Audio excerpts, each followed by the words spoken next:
Story Time, brought to you by ABC Read and ABC Learn, in which we are here to help develop and nurture that love of reading in every child, as well as, that's right, the adults as well. That's right, because as we have seen, studies have shown that one of the major reasons why children are not reading is because they are not seeing the adults around them reading. As adults, we have to make sure we model that reading for them. We can't just go tell them to go sit down and go get a book. You know, they want to see us reading too, okay? So as a reminder, you all, yes, I'm reminding myself, y'all. That's right, because we are in this together, y'all. All right? That's what's up, y'all. And another reading aloud tip is that reading aloud helps to build curiosity, motivation, and it strengthens the memory, which is great for our children. Of course, it's us as adults as well, all right? So we're reading those words out loud.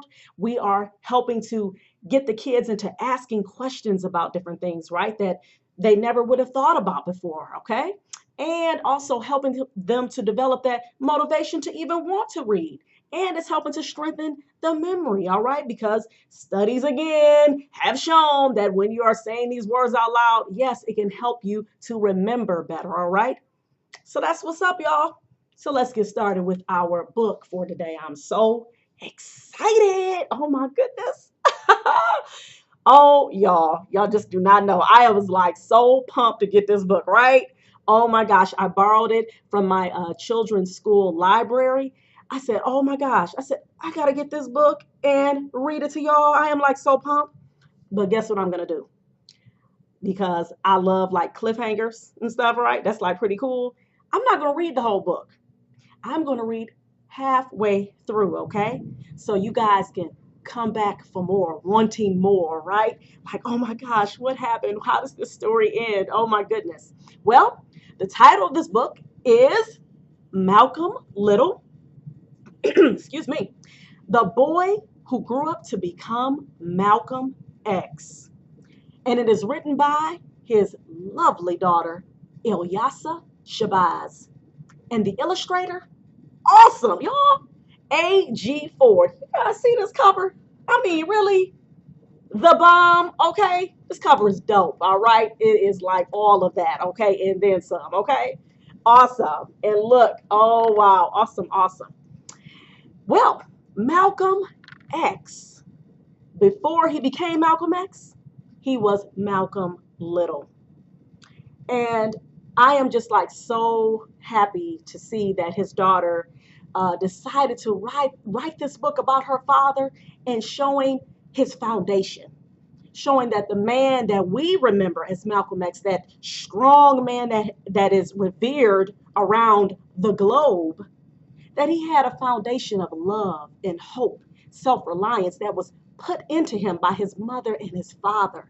And that is just so awesome. I love that she is paying homage to her grandparents, all right?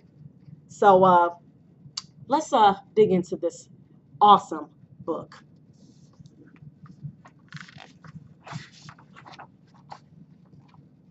And here's the title page. Beautiful, of course. All right, then we have the dedication page to Earl and Louise, Ilyasah Shabazz, and to my mother and father, Al and Gwen Ford, A.G. Ford, all right?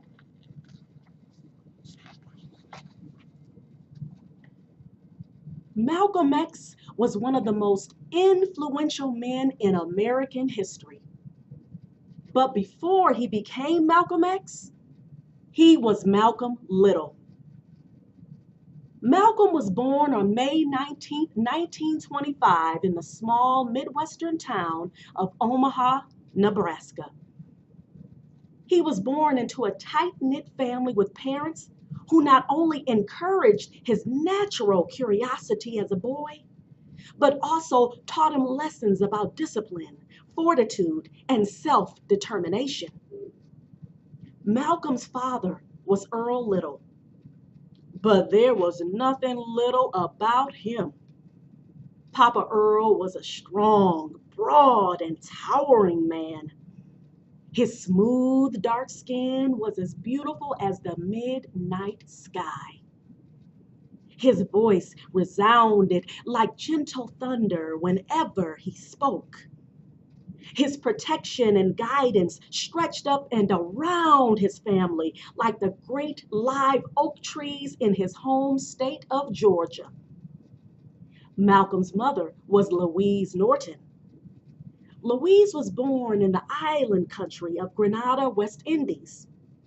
It was a place known as the Spice Island, where the sweet smell of nutmeg and cocoa swirled together in the tropical air. Louise was a bright student who excelled at reading and math.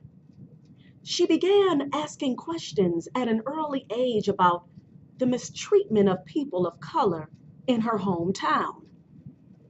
After Louise graduated from school, she left for Montreal, Canada, to join her uncle Egerton, who was a co-founder of the Marcus Garvey movement. Followers of Garvey believed that all humans are created equal. In Montreal, Louise met the giant gentleman named Earl Little. Both of them had traveled to Montreal, focused on joining the struggle for freedom and justice.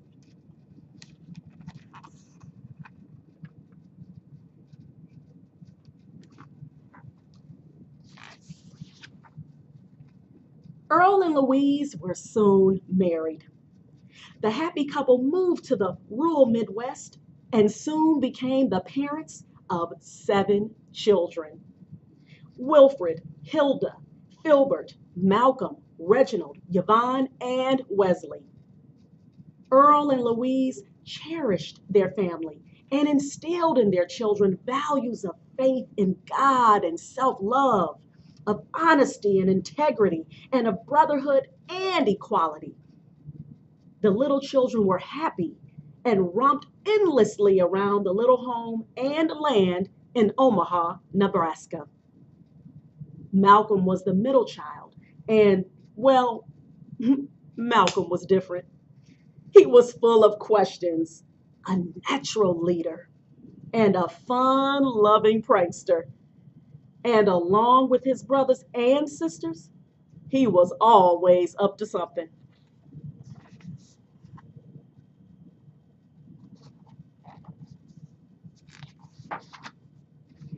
When Malcolm was 4 years old, something horrifying happened that he would never forget.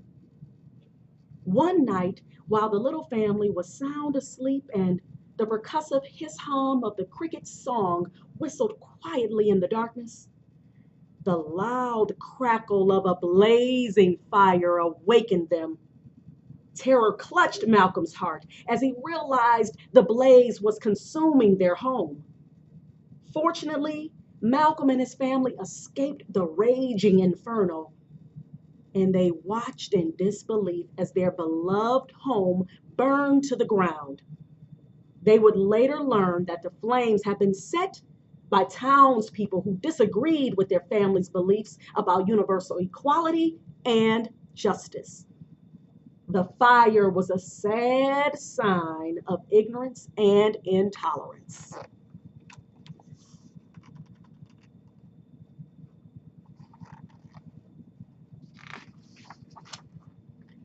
But nothing would stop Earl and Louise Little from moving forward. Despite the great loss of their house and all their belongings, they vowed to rebuild their lives armed not with material possessions, but instead with optimism and faith. After all, Earl and Louise knew that possessions come and go, but faith, love, and perseverance will sustain them. Earl purchased 6 acres of land in Lansing, Michigan, and set out to build a new home for his family. He would construct it with his own hands from the ground up. Earl built the house nail by nail and brick by brick, only buying a new piece of hardware when he had enough money to pay for it. "Papa," Malcolm asked, "how come we don't have windows in our house?"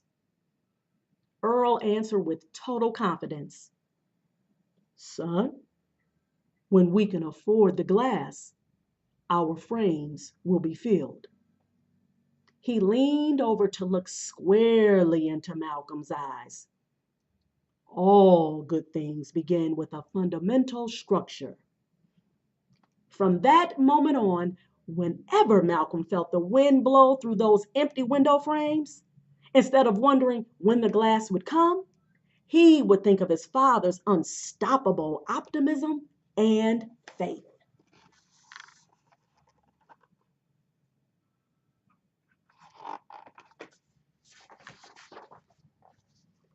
Malcolm's father would preach about faith, self reliance, and hard work to throngs of people gathered at local churches and assemblies. The grown ups in the audiences listened intently, their eyes fixed on Earl, their ears on his words, and their souls in his message. With arms raised high and eyes piercing with sincerity, Earl Little stirred the deepest parts of their beings. Malcolm felt the electricity in the room as the dignity and self respect of those in attendance would steadily rise. The meetings were charged with the group's collective desire to create their own opportunities and to lead better lives. Malcolm's father reminded them that they were not merely the descendants of slaves, but that their African ancestors built some of the greatest civilizations ever recorded in history, and that they too could stand together to build a bright future for their children. These were lessons in hope and self determination that Malcolm would grow to love. Malcolm sat with rapt attention as his father's uplifting messages proclaimed freedom, justice, and equality for all.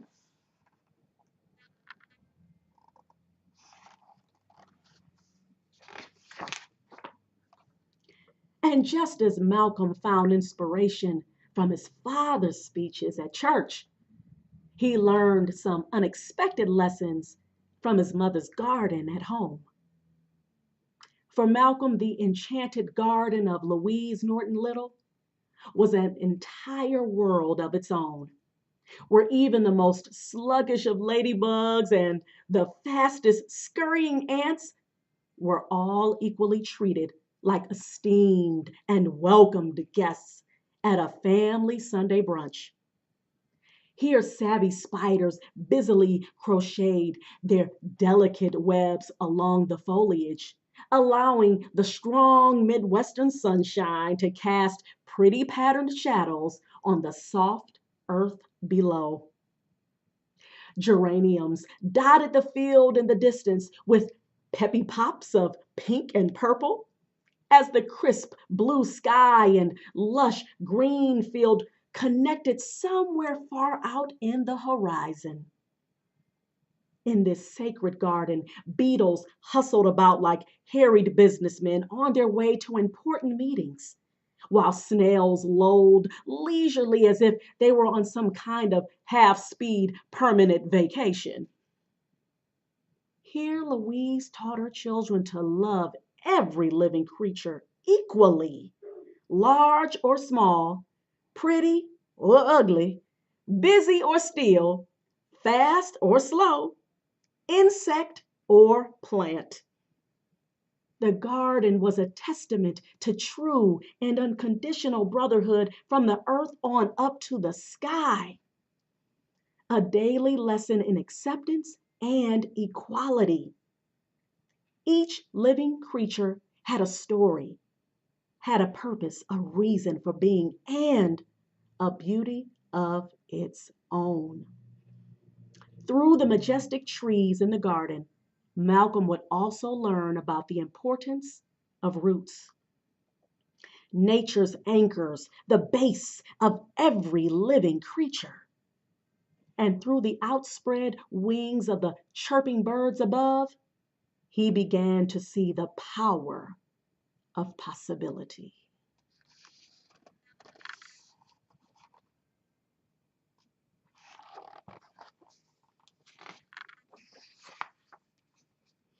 And so this special garden became a source of knowledge, a little family sanctuary where lessons came each day like tiny droplets of sweet morning dew.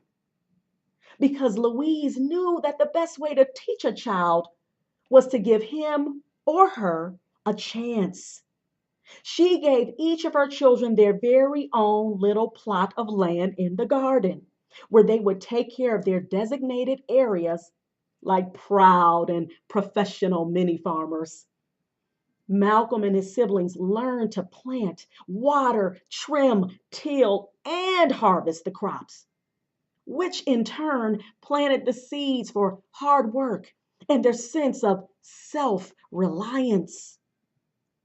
With their shovels and watering pitchers in hand, they nourished their crops and cared for their herbs, fruits, and vegetables as they would for any other living creature, with intention, dedication, and love. Malcolm's favorite vegetables to grow were peas. He would spend hours in the garden methodically combing through the rows of seedlings and sprouts, his little fingers digging ferociously into the warm earth.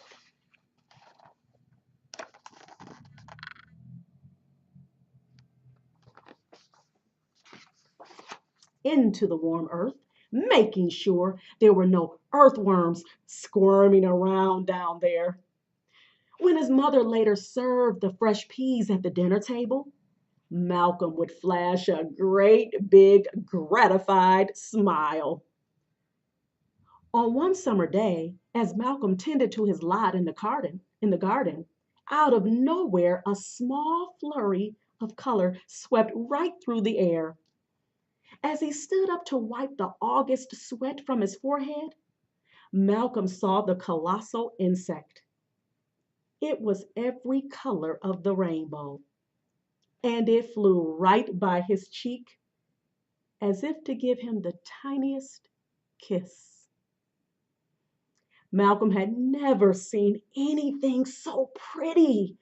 Its paper thin wings forever winking at the world, its vibrant colors, each one more beautiful than the next. Do you see that beautiful butterfly, Malcolm? Louise asked her son as the breeze, insects, and flowers also seemed to stop in their tracks to listen to her speak. Well, believe it or not, there was a time when that butterfly thought of itself as ugly, frightened, and all alone. It did not understand the value of its own little life. It had to learn about patience because it had no idea what the future would hold. It had to develop and mature and blossom. And now look at it. It's beautiful, proud, smart, and free.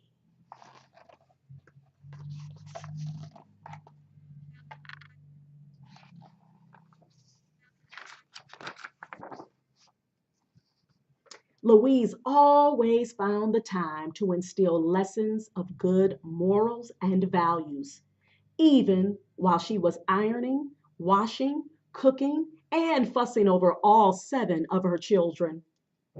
While folding fresh laundry, Louise would also unfold a newspaper from another country for her children to read.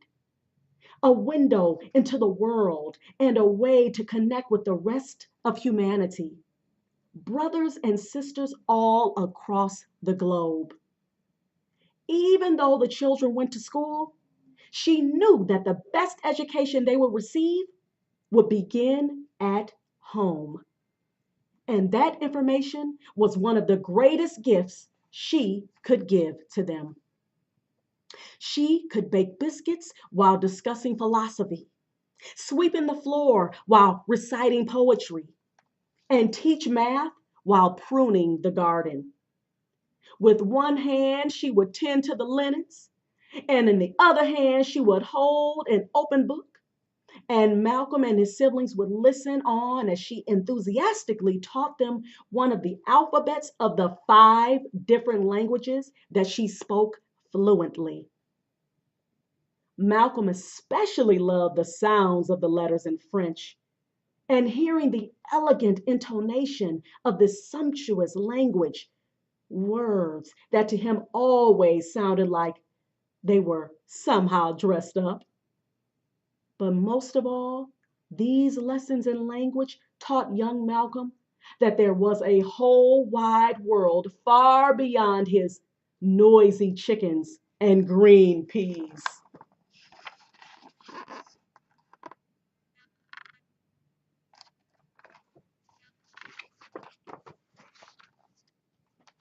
You see, Louise Little knew the real truth about words. She knew that they were more than just a jumble of letters all lined up in perfect rows. She showed him the magic within words. She knew that each word was actually a powerful building block, a tiny gift of meaning that could bring ideas to life. She taught young Malcolm how to appreciate the dictionary and exposed him to the world of books. In each volume, ideas and inspiration mingled like the savory flavors in a Spice Island stew that Malcolm couldn't wait to taste. Louise knew that words had the power to move people, to make them laugh, cry, feel, and think. But most important, she knew that the more words you learned, the better you could communicate and the more in life you could create. She firmly believed that knowledge acquired today would transform into wisdom tomorrow.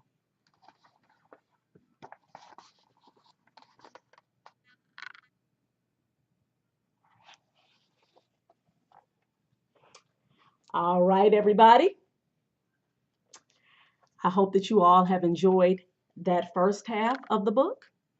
And please come to my channel tomorrow and you will be able to hear the rest of this awesome book about Malcolm Little, the boy who grew up to become Malcolm X. All right, you all take care and remember to keep reading for at least 30 minutes a day. Remember to like, subscribe, and share our videos. Happy reading, family.